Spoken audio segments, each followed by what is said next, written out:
Everybody. Excellent. We're just welcoming everybody into our Maggolee webinar. This is our second one for 2023. Thank you very much for joining us. If you're just starting to tune in with us, my name is Nicole Finlay, CEO for Reconciliation Victoria.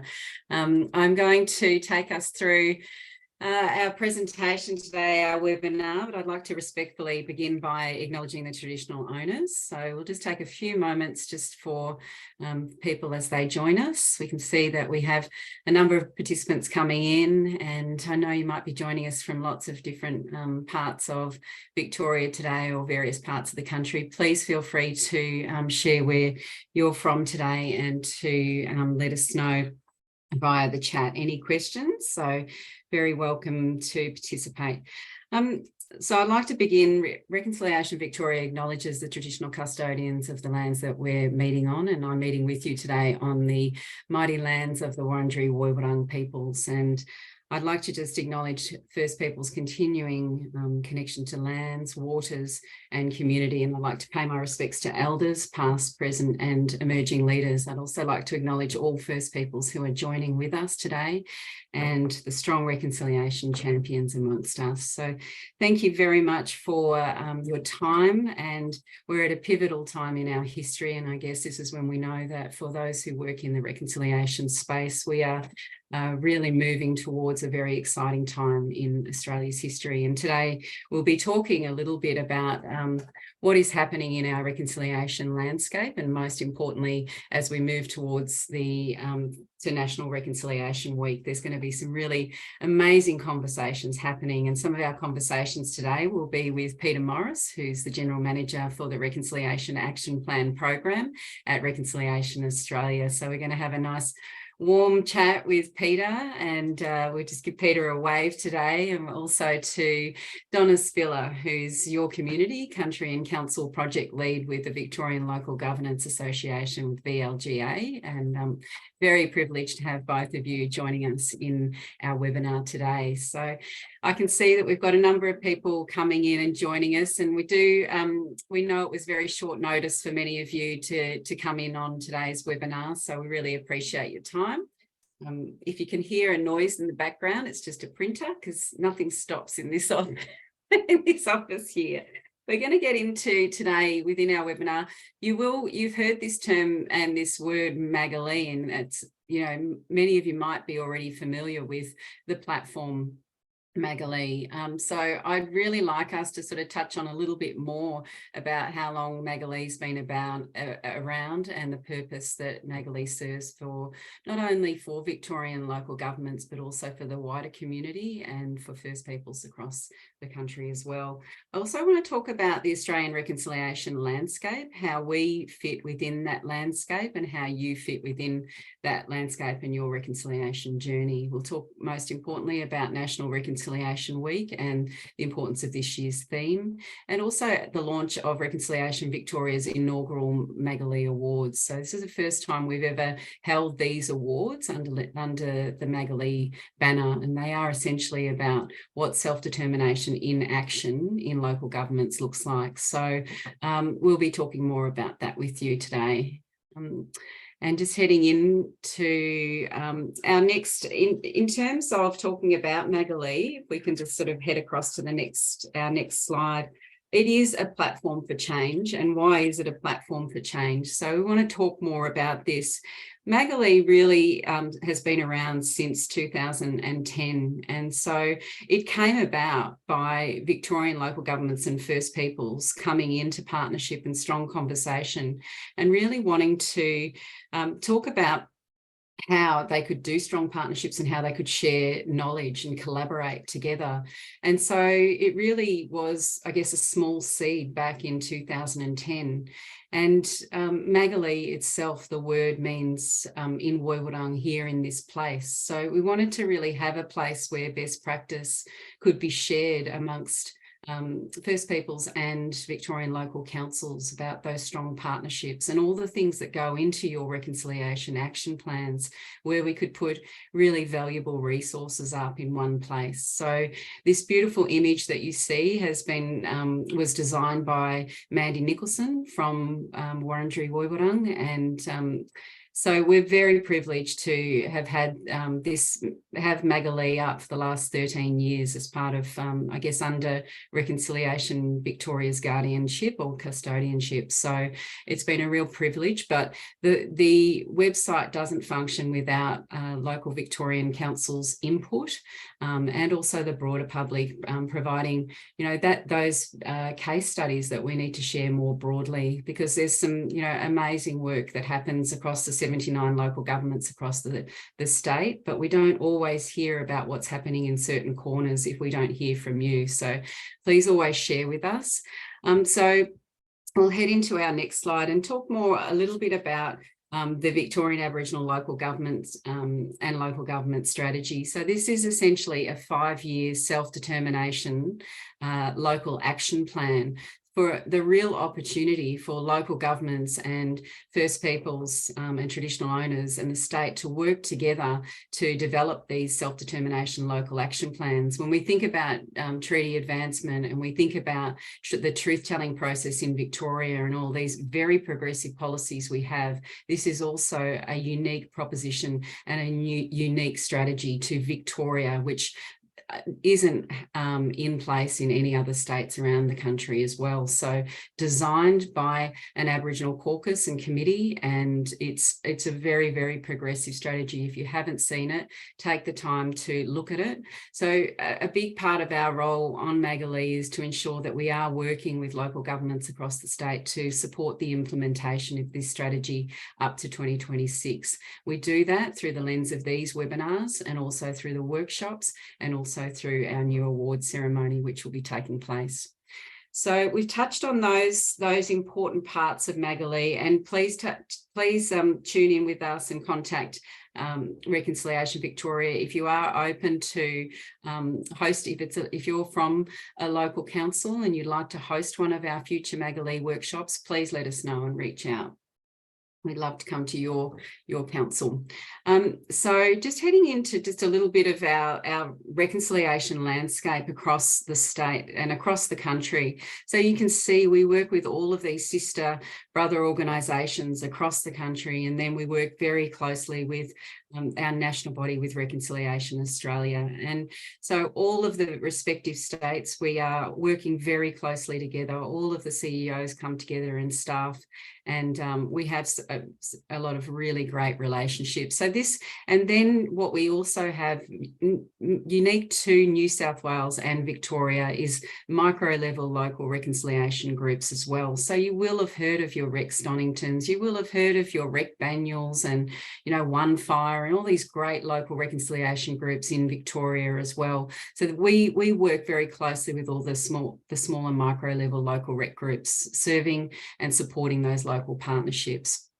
So now we're going to get into having that very important conversation with Peter. So Peter, I know you've got a lot on your schedule, and it's just such a privilege to have your company today supporting reconciliation action plans across the country, and being the general manager of the RAP program with Rec Australia. I know you're run off your feet, but so we value your time today, and specifically to touch on really the importance of, as we head into National Reconciliation Week, this is a peak time for all of us, really our busiest time of the year, and then we head into NAIDOC week from there.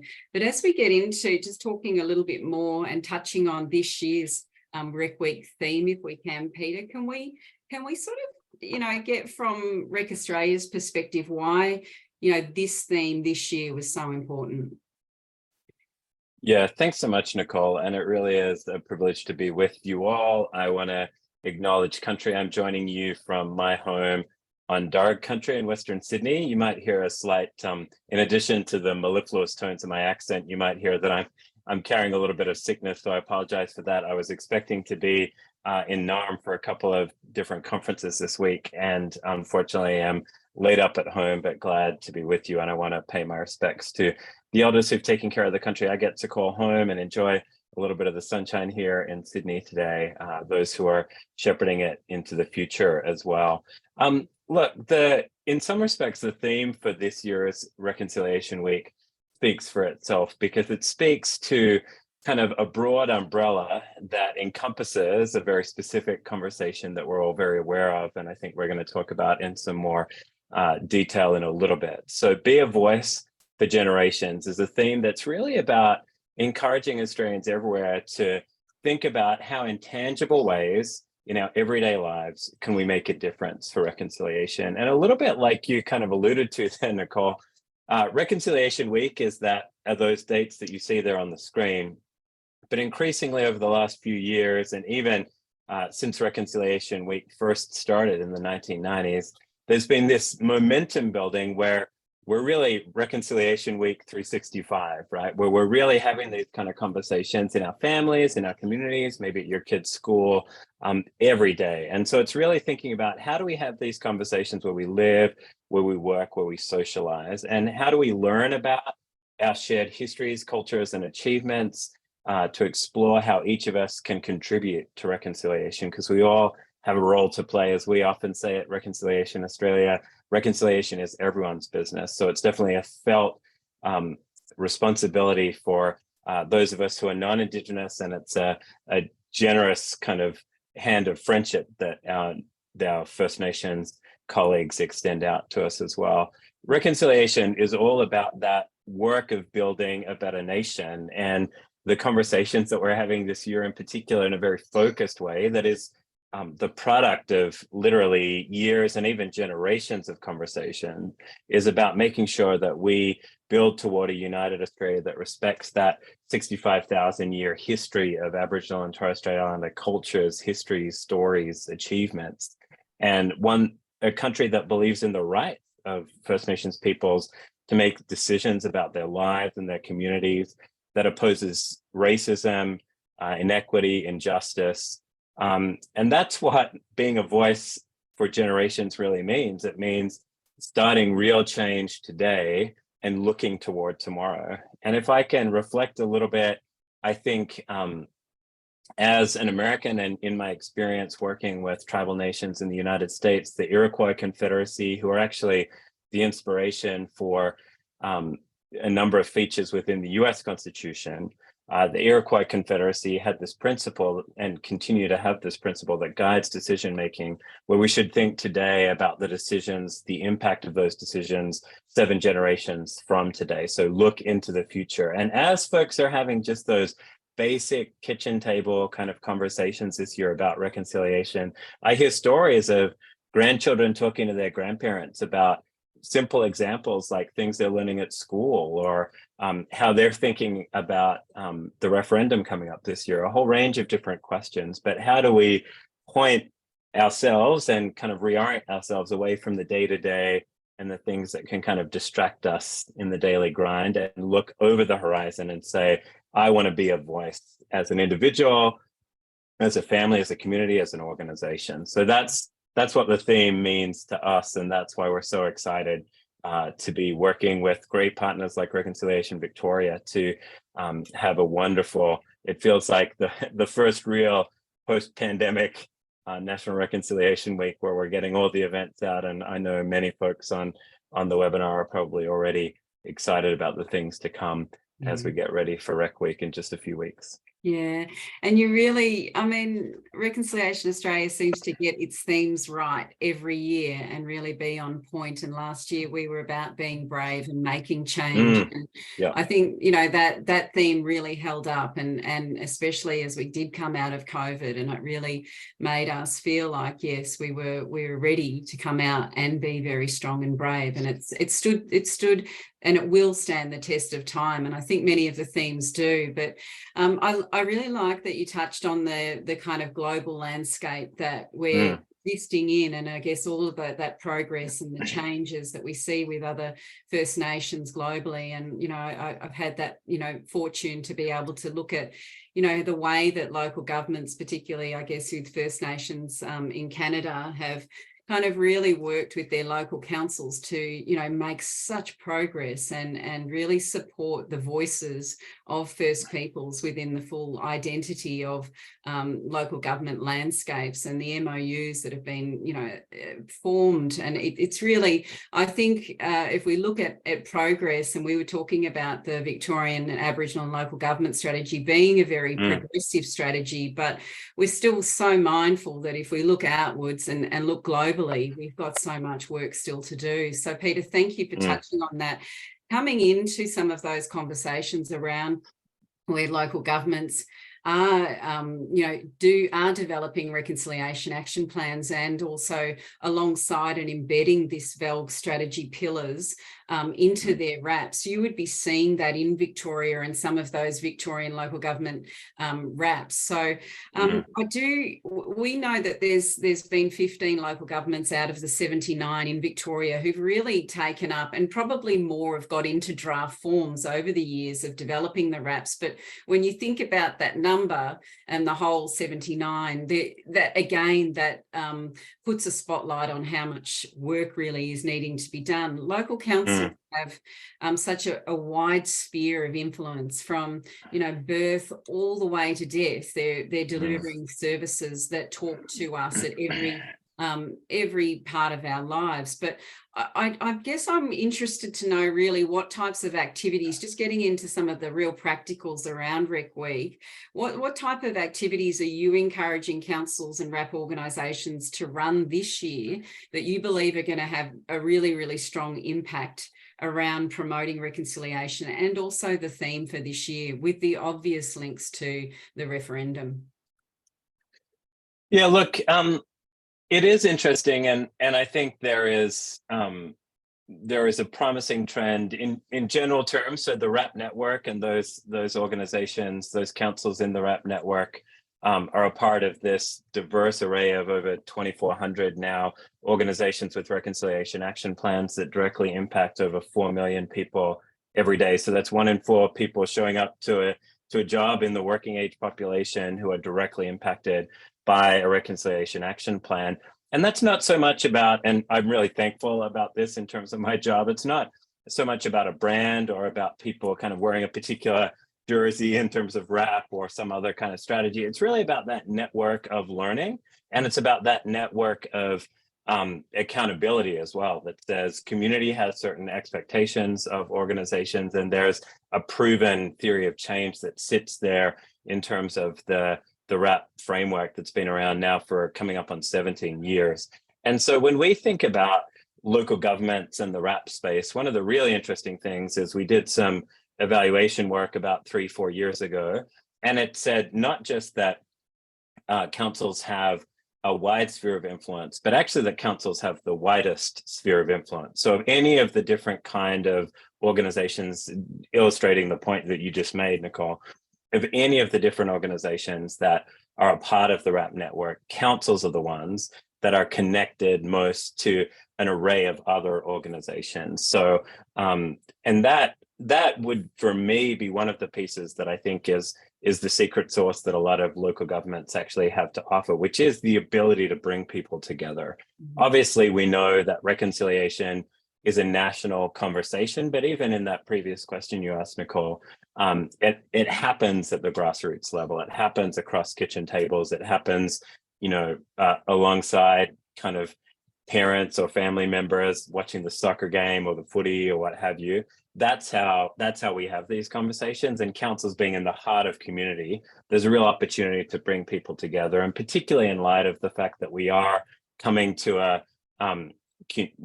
much as it was pre-2020 Reconciliation Week, we'd encourage councils to think about, are there ways, not just that the council itself, because I know we're all run off our feet and doing a whole lot of things as well, but are there ways that you could look to different organizations within your council's footprint, both national and regional organizations, as well as local organizations that have a shared commitment to reconciliation? Is there a way to bring them together to have community education events, to have celebrations of various kinds? That's one of the things that I think we'd encourage councils to think about in the context of this year, in the context of in the context of Reconciliation Week, but even more, as I said, this kind of NRW 365 situation we're in, as the year continues to unfold, opportunities to bring organizations together.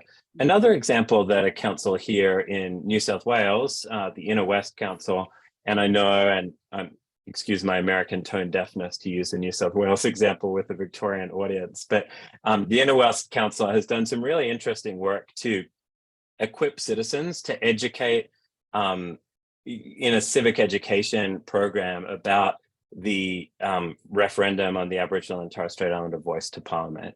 They set the goal, it's a pretty audacious goal, of educating over 1,000 local volunteers, and they managed to exceed that total. They've now already trained over 1,300 people, partnering with some local community organizations. And the key piece there, I think, and it's really critical, is twofold. One, this is a unique moment for us. There are many Australians. I remember I was just old enough at the time, which may tell you all you need to know. I remember voting in the last referendum, but many of your constituents or folks within your organization, this will be the first time that they've shown up to have to participate in a referendum. And it's something that, kind of strangely enough, they're also legally required to participate in. So there's a really important opportunity here for local governments as those respective community institutions to say, we want to educate, we want to provide tools so that our citizens can understand what the issues are and what even some of the community perspectives are, so that they can continue to grow. And one of the other great things that I love about local governments is Inner West Council also has a vision through that project. As they've done that training, they've worked with 41 mayors from 7 states, including Victoria, and also territories around the country, where they're really trying to build that network of civic education. So it's not just about me or us and our little geographic footprint. It's about maximizing and working across communities for the better of all Australians. And that's a really encouraging sign as well. Excellent.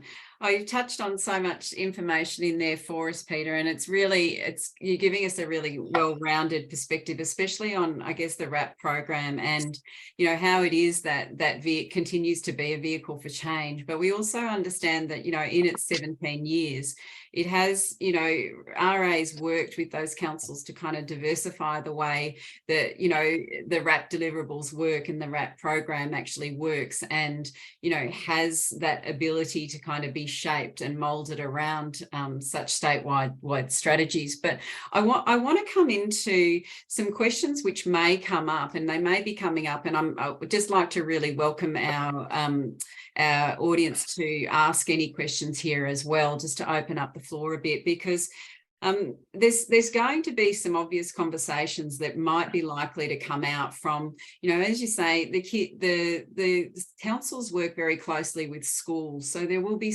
a lot of the schools that are engaged also with Reconciliation Australia's Narragansett program, RAP program, and also those, larger businesses and organisations. As you say, a lot of the economic development teams in local councils are working very closely with a lot of those corporates who have those like-minded strategies and are wanting to do that engagement with First Peoples. I really want to sort of touch in on what might become a very obvious conversation as councils are running their activities this year for National Reconciliation Week, that they're likely to encounter on the ground is that, out with their constituents, even amongst staff, that one of the key thing about conversations which might come up are going to be, around the voice to Parliament. And what we are already seeing in Victoria, even though we are a state that is showing right now, statistically, we have the strongest support for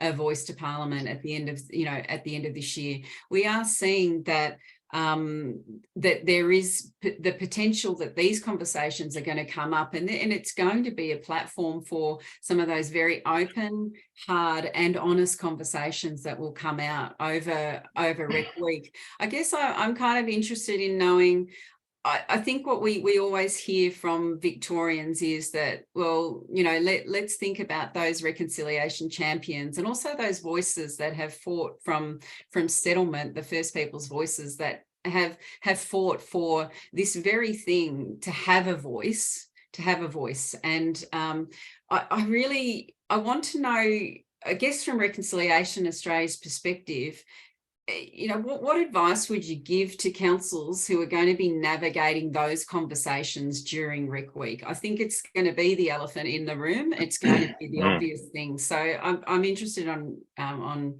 Rec Australia's perspective on that. Yeah, it's a big question, and thanks for asking it, Nicole. And I sympathize, and we're developing a lot of different resources that folks on the webinar can access, and we'd be happy to share those details with webinar participants afterwards through RecVic.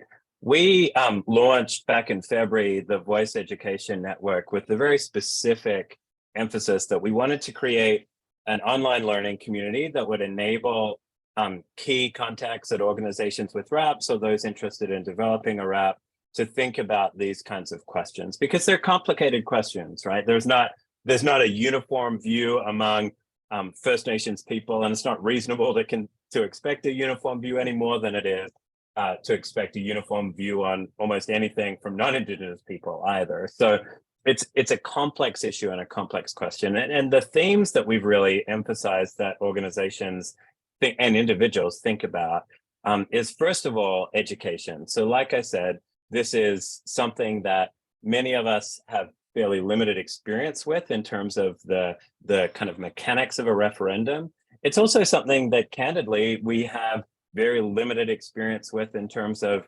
the kind of expression of Australian governance. And that's one of the things that, from my perspective, in a number of the conversations I've had in the United States, I've seen this work, right? So there is constitutional recognition built into the DNA of the US Constitution for the various tribes of the United States. And there's an expectation of consultation that's been around in a bipartisan way since the 1970s. And there are researchers, economists much smarter than me from Harvard University, the Harvard Project on American Indian Economic Development, that have looked at decades of experience and said, the numbers stack up. When First Nations people have a voice, when they're in charge, their communities do better. Their people feel empowered and they get better outcomes. And so for me, that question of education is really critical. And then the other thing, which is a key piece of this, is we should not and we must not limit this conversation and this reflection to just writing a word on a piece of paper at some point later this year. We've challenged all organizations to reflect on their own governance. How does your organization robustly include the voices of First Nations people in the decisions that you make, whether that's in your board or your senior executive team, what have you, an external advisory group? How do you do that? Because this referendum isn't just about, non-Indigenous folks showing up and feeling good and writing yes on a piece of paper. It has to be about meaningful, substantive, lasting change.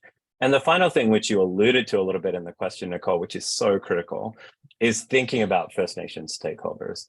This is a uniquely challenging year in many respects, I think, for First Nations stakeholders, whatever their position might be on the voice, as they're being asked on a regular basis by people in the community, people at their work, about what they think. It's exhausting.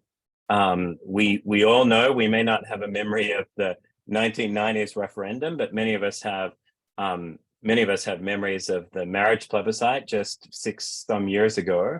And it got really nasty for folks in the LGBTQI community. And so it's really important that organizations think very carefully about how they support First Nations employees in the coming months. And we actually just yesterday had a webinar as a part of that Voice Education Network that looked particularly at that question of how some organizations are thinking about, even as they support the Voice to Parliament or support education around the Voice to Parliament, saying we're going to put almost half of our resources towards supporting First Nations employees because we know this is going to be a really hard year for them. And I would say that, yes, that is critical to support First Nations employees. But the final thing I'll say is really that it's important for non-Indigenous people like me and like maybe some of you on the call to step forward as well. One of the ways that we can support First Nations colleagues is to not step back, to not say, well, I don't know, there's some indecision in the community, or there are some different views, so maybe I should hang back.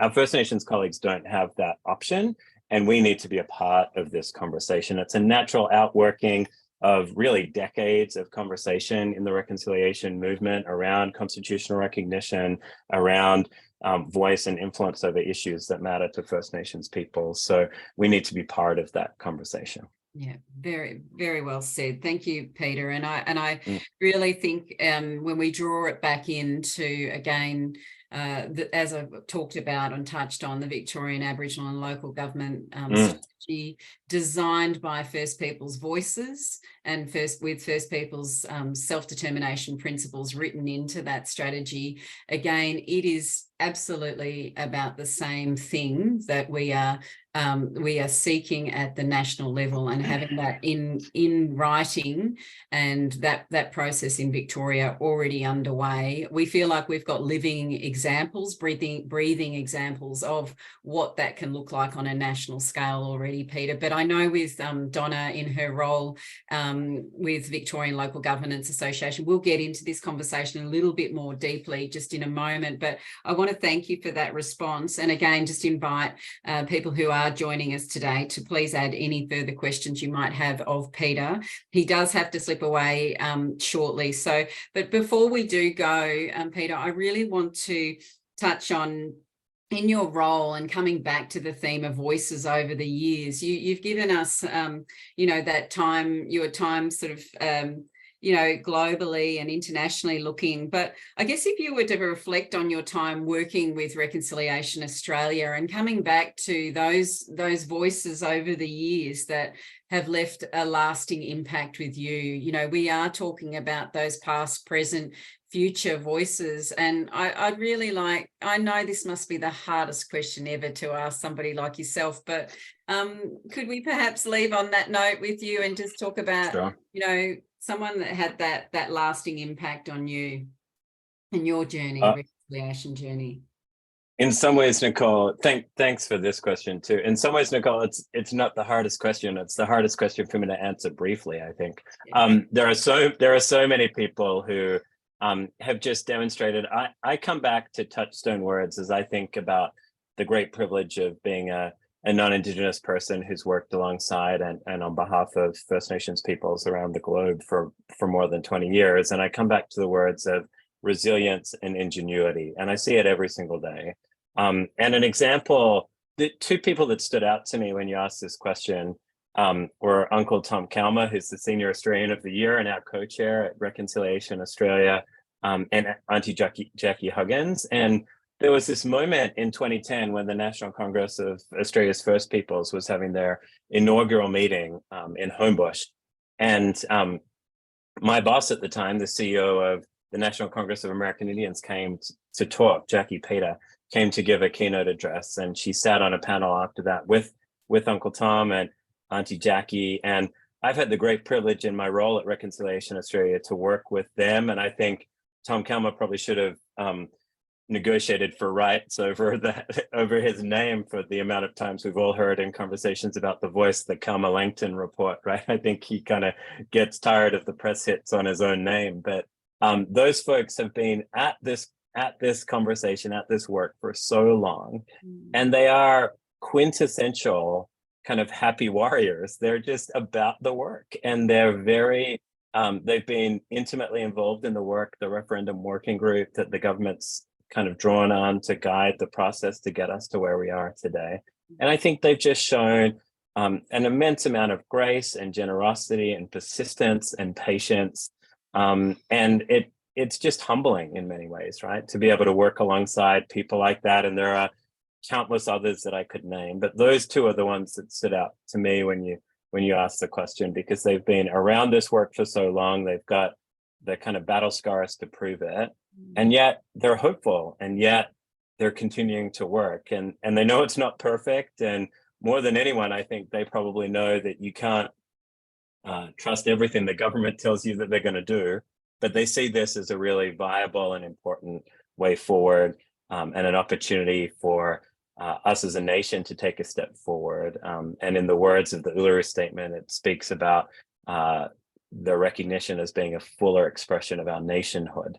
And I just think that's the dream, that's the vision, that's the kind of gift we're trying to give as a voice for the generations, to those generations to come.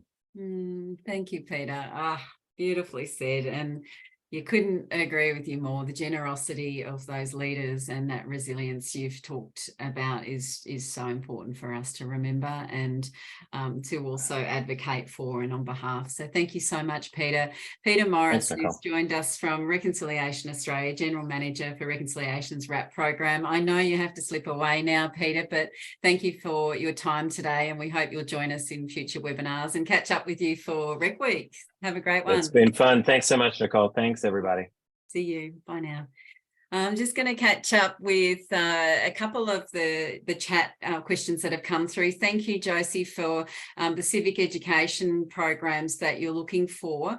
I was going to mention that on the Uluru Statement, on their platform, the Uluru.org, there is a local government toolkit, which I think could be very useful for the question that you're asking there. And David, thank you for that acknowledgement with Peter as well. If we can come back to you, Josie, if we've got your details, and we'll be able to sort of forward some links for you, and some of the team, Reconciliation Victoria team, are also in the background, so they'll find that local government toolkit for you. But we're going to head into now to ask a question, and we want to have a little bit of interactivity with everyone now. So again, thank you for those who've let us know where you're joining us from today, and I know you've taken this time out of your busy week, and we're really grateful for that. I do want to ask all of you that same question that I asked Peter, and that really is, tell us about some voices that have championed reconciliation. And we have talked about some of those great leaders now, but we also know of leaders across all the various First Nations in Victoria, so past, even present, and about those even young leaders who are coming through. They might be some of your young ones that are going off to early years spaces who are, learning language. They may be your reconciliation champions. So we've got a little Mentimeter here and the little QR code. And we're just going to invite you to put in some of those voices who have influenced and impacted your reconciliation journey. We'd love it if you could just share one or two people. It could be, the late great Eddie Mabo. It could be, as we talked about, Marcia Langton, who's been a strong voice for Victoria. It could be, we've had Dr. Lois Peeler, Auntie Lois Peeler, who, designed the Aboriginal Changemakers resource and has run the Warrawa College. She might be a strong one. Sir Doug Nichols. There's plenty there for you to think about, but I've planted some seeds. We'd love to hear from you. And as you put in, if you're using the Mentimeter, you just put the QR code in and it should just pop up with your questions. And then I should be able to see a few things pop up on my screen. We might need to go back. So don't be shy.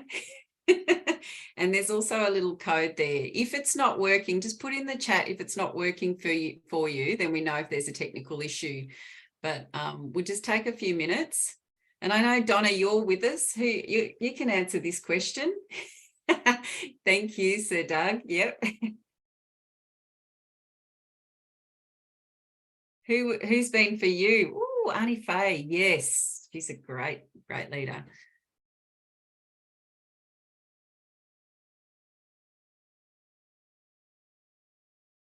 Oh, beautiful. Yes. Karen, thank you. Oh, Uncle Jim, yes.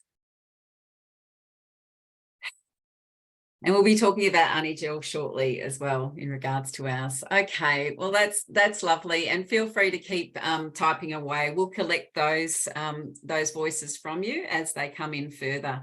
So I just wanted to head in now just to talk a little bit about our Maggolee Awards. I'm mindful that we'll be wrapping up at 3 o'clock. So I do want to get into talking about the first Maggolee Awards, the inaugural Maggolee Awards, and what these actually mean. So the Maggolee Awards, they'll be held. Effectively, what we really want to recognise is self-determination in action in local governments across Victoria. How are local Victorian local councils working to strengthen partnerships with First Peoples, to strengthen inclusion and elevation of First Peoples voices, and to do that consultation that that Peter talked about, that ongoing strengthening of consultation all the way from, you know, through our project planning all the way to implementation, but that ongoing shared decision making that we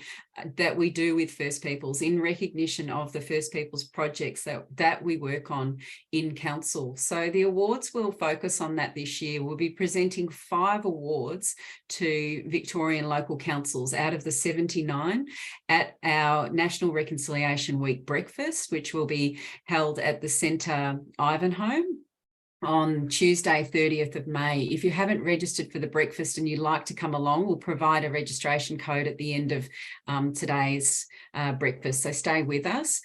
So in terms of being able to acknowledge where that great practice and where that leadership really is in Victorian local government, the awards will do that. And, you know, we've had the good fortune at Reconciliation Victoria to be working with the 79 local councils across the state. We know where a lot of this great work is being done, but we really haven't had a platform before to be able to share that with you. So we're looking forward to it, and it will be something that we have on an annual basis. So if you're able to come to the awards this year and then you see it throughout the year and think, I've really got somebody I'd like to nominate in the future, please keep in touch with us, because these will be ongoing awards. So we will be working closely with the Victorian Local Governance Association, with also the Department of Government Services, who are a strong supporter and one of our funders behind Maggolee. So we will be working closely with the with DGS, as I've mentioned, on our awards. So we'll get into a little bit more detail about where with the awards. We'll get into that a little bit later. But now I'd just like to introduce Donna, who's been sitting with us very patiently. And Donna Spiller is the Your Community, Country and Council Project Lead with the Victorian Local Governance Association. And I'd just like to say hello to Donna, who's joining us now. And we might find out a little bit more about Donna's role in at VLGA, if we can touch on that. How are you going, Donna? Good, thank you. So I'm joining you from Jarrah country, and I'm very happy to be here today and in Central Victoria. My role at the YCCC role is really about, well, it was to form a statewide First Nations steering committee. So back to that self-determination approach, for the committee to really determine the type of content and delivery for a program to increase First Nations candidacy in local government, because we know that First Nations people are underrepresented in local government as councillors. So the committee was formed to really steer what that content and delivery might look like, to try and engage with First Nations people to consider candidacy. So it was a pilot program that we delivered at the end of last year. Yeah, fantastic. And that's great, Donna. And I think, we'll get into that a little bit more, because I think your program absolutely talks to developments with the First Peoples Assembly, and also those representatives who are coming out. And obviously many of us are aware that the First Peoples Assembly are actually going through their own voting and elections over this next month. So we just want to sort of draw a line towards that. And I know that definitely ties in with the work that you're doing at the VLGA, is recognising that leadership through the First Peoples Assembly. Before we get into our questions, I do want to open up one more question for the audience, because we have touched on self-determination, but what becomes really obvious to us when Reconciliation Victoria runs our Maggolee workshops with local governments across the state, one of the things that we do ask regularly in our workshops is, could people describe their level of awareness and knowledge around self-determination and what it means for First Peoples? So some people will tell us we have an understanding of what self-determination is, but not necessarily what it means for First Peoples. So I'd love to open, you have to go to this one first. What I'm really looking for is with everybody that's tuned in with us today, if you could perhaps just put in the Mentimeter question in there, if we could ask you to describe your level of knowledge about self-determination, what it means for First Peoples, if you could answer this question for us, we just want to see, gauge, and it's absolutely just be as honest as you can so we can understand. That's great. And that helps us understand, well, what more work do we need to do?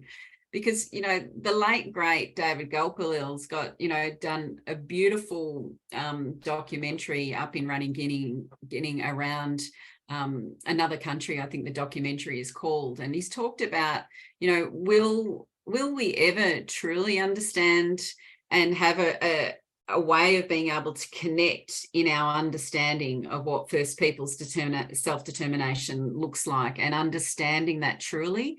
Like, can we do that? And I'd invite everybody to actually watch that documentary, because it challenges us to think we may have an understanding of what self-determination is, but to actually understand that through a First Peoples lens takes listening. It takes genuine listening and partnership over a long time for us to appreciate and understand that. So thank you for that participation. Feel free to keep entering your responses in there. We'll head across to our next slide if we can.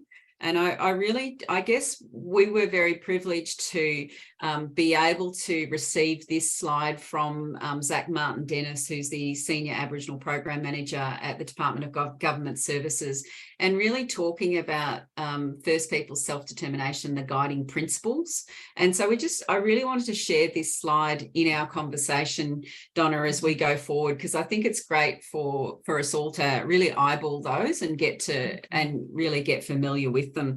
So Donna, I want to really head into our questions and really think about the next, I guess, your involvement with VLGA and through your work working with local councils. So just giving some transparency, you've worked with a number of councils, or with Hepburn Shire over the years as well. Hepburn Shire Council and Mount Alexander Shire Council. Yeah. Yeah, and I want for us to be able to sort of talk about how you kind of, I guess, how you expanded your learning and understanding of self-determination and what that means for First Peoples in your work over the years.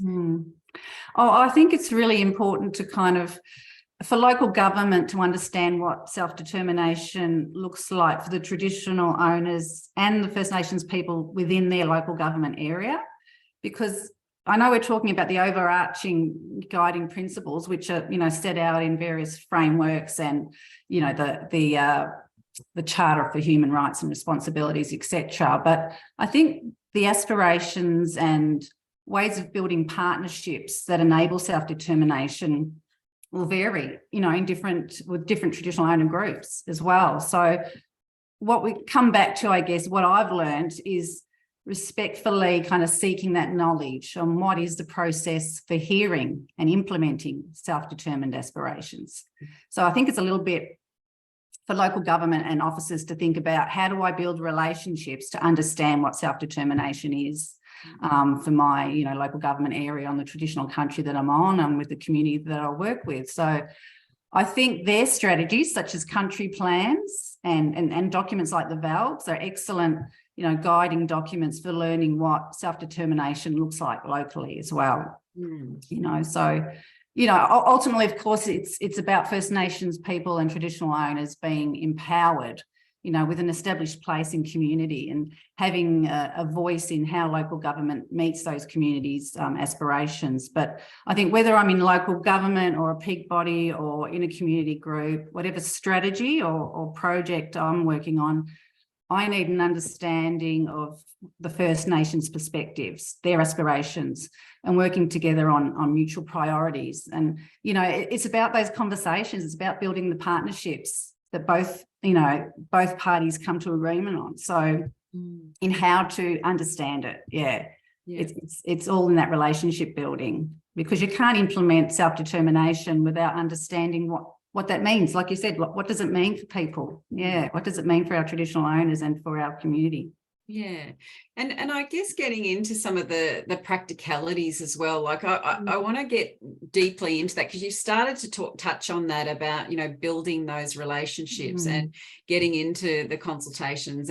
But then when we start to look at the local government landscape and with those service delivery parcels, so whether it's, you know, within the bushland crew or the early years areas, or within the youth portfolios, or in the heritage and planning area, there are so many different service delivery points in local council where, you know, we start to think about, well, how can we support self-determination more broadly through our work? And if we're opening up this awards platform where we're going to be, you know, recognising this best practice in supporting self-determination with First Peoples, I guess I'm really curious to know from your lens, some of those types of projects that you've seen that you think that these are not just something I've seen in my own immediate council, but I've seen further afield. And if you could see it, you know, continue, you could probably see things beyond what you've seen already, what you'd like to see as well. What do you think represents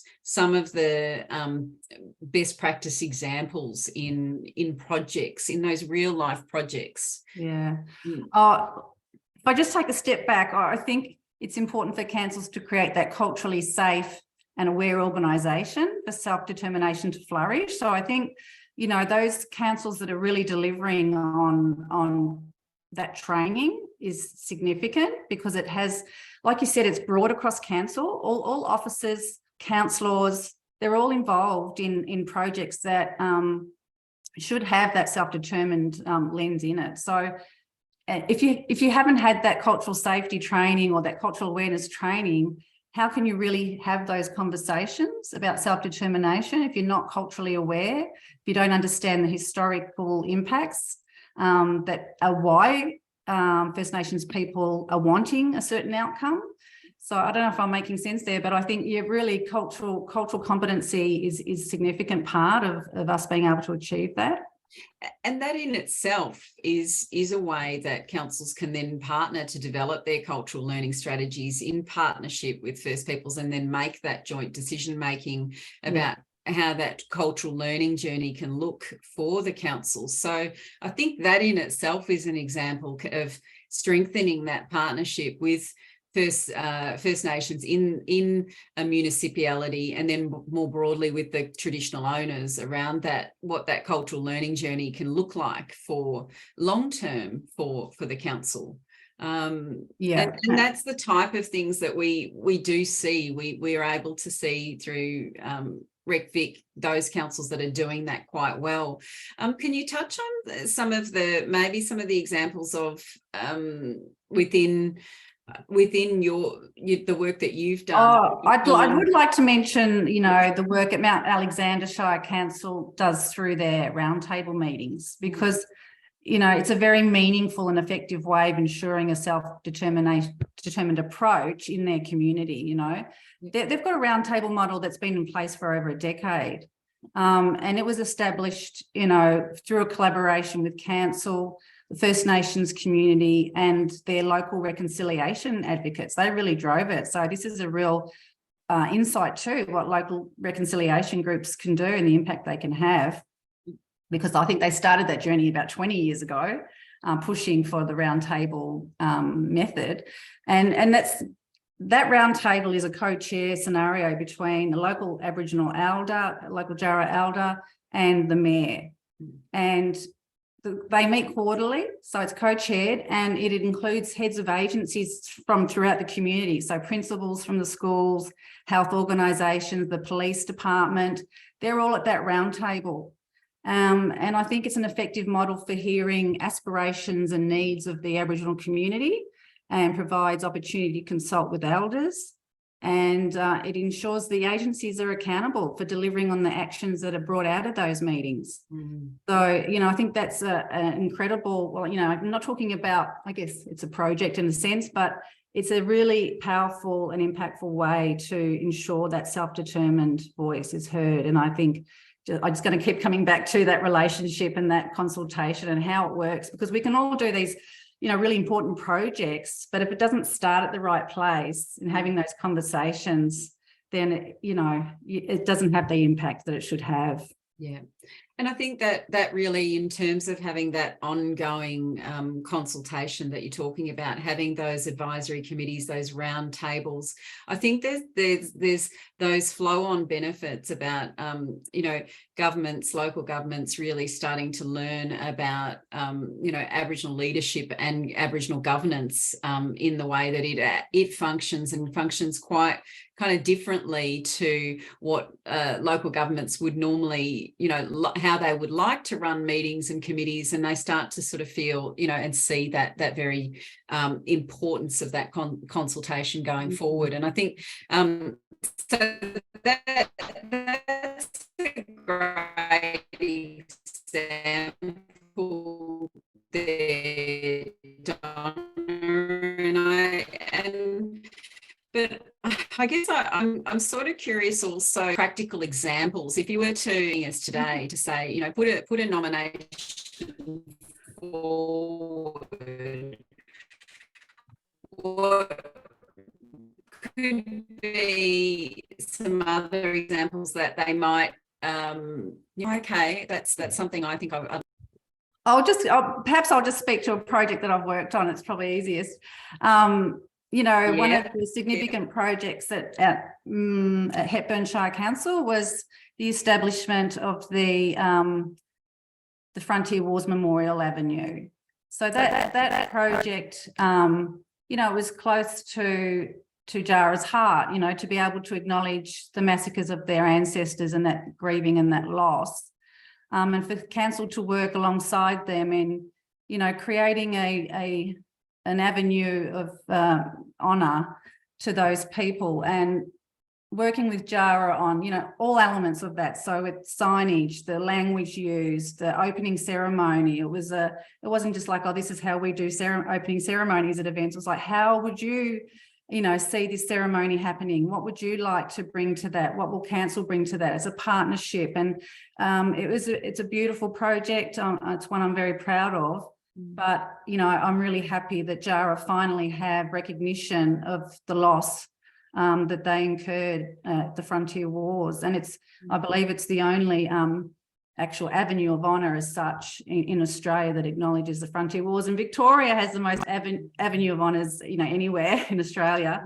But this was the first one to acknowledge the Frontier Wars. So, you know, it's meaningful to Jara, and that's the significant thing. That's a great example. Thank you very much, Donna, for sharing that. And I know we have so many more examples that I know yourself and I, and, you know, we could share. But I think, you know, really what we're hoping for is that through the lens of Maggolee, we'll be able to share all these types of, you know, great partnerships, and also these very meaningful partnerships that we are seeing in local councils. So please, you know, take the time to put a submission in or put a nomination in if you already are seeing this across your local council or other local councils. I'm mindful not everybody with us today is joining us from a local council.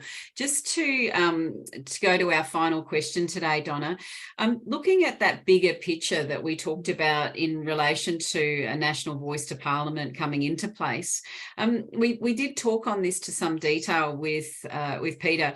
Do you think this will impact or improve the ways that local councils can increase support for First Peoples self-determination? Obviously, we don't have all the detail at the moment in relation to a voice to Parliament, but we certainly know that with the First Peoples Assembly, with the Uric Justice Commission, that we are seeing, and also through your program in at VLGA, we are seeing the absolute importance and need for voices and to support voices. And so I guess I'm interested to know, and we do ask this question in our Maggolee workshops, the impact of a yes and impact of a no. Do you believe that that it will improve or local councils' capacity to increase support for First People self-determination? At the moment, I guess this is just an opinion. Controversial or not? The short answer, in my opinion, is it can only improve council's support for First People self-determination. I've already seen the difference that changes in the Local Government Act 2020 have made, in very recent times, and the VALGs. Traditional owners must be engaged in council's planning and decision making. That came out of the changes in the Act, and this integrated approach to community vision and council plan and other key documents have definitely become stronger, a more self-determined voice written into all kinds of local government documents and strategies. So I would like to think that if that happens at the federal level, that's going to continue to filter down into what local government can commit to. So let's hope Great response, Donna. And I think that sort of it almost says we're already doing it, but we can only strengthen it by doing it on a national scale. Thank you so much for your time, Donna. I know you've hung around with us for all this time, and I'm very, very appreciative, and we will stay together further in conversation about the Maggolee Awards and with the support of Victorian Local Governance Association. Thank you so much. And if you need to jump out, please do, but we'll stay in touch further. Thanks, Nicole. Appreciate it. Thank you.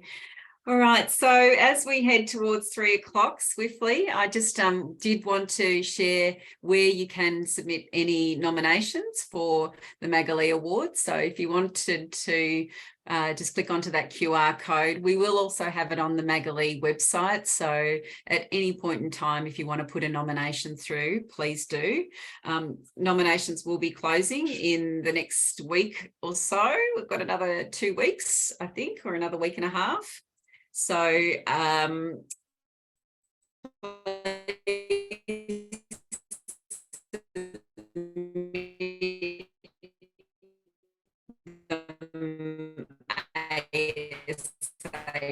as I said, they will be presented on Tuesday, 30th of May. Before we head off, is just to mention will be presented.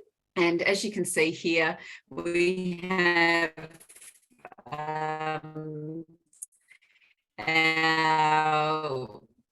have beautiful Auntie Jill Gallagher, who will be joining, a very, very strong community leader, a treaty advancement process. And many of you will know the strong role that Auntie Jill plays at VATCHO. And so we are very, very honoured to have Auntie Jill joining us for that breakfast. So if you would like to join us, we still have ample tickets available. So please join us, but tickets are selling quickly. So as you can see with the QR code there, jump on at any time and get yourself a ticket or book a table for your council. And I can see many of you are starting to hop off now. So I just want to thank Donna and Peter for joining us today. It's been a wonderful conversation. If you'd like to come back and join us for more webinars, we'll be holding these pretty much monthly as we go forward, and also holding our Maggolee workshops potentially in June, on June 16th. So I'll touch base further with you all about that, but maggolee.com.au is your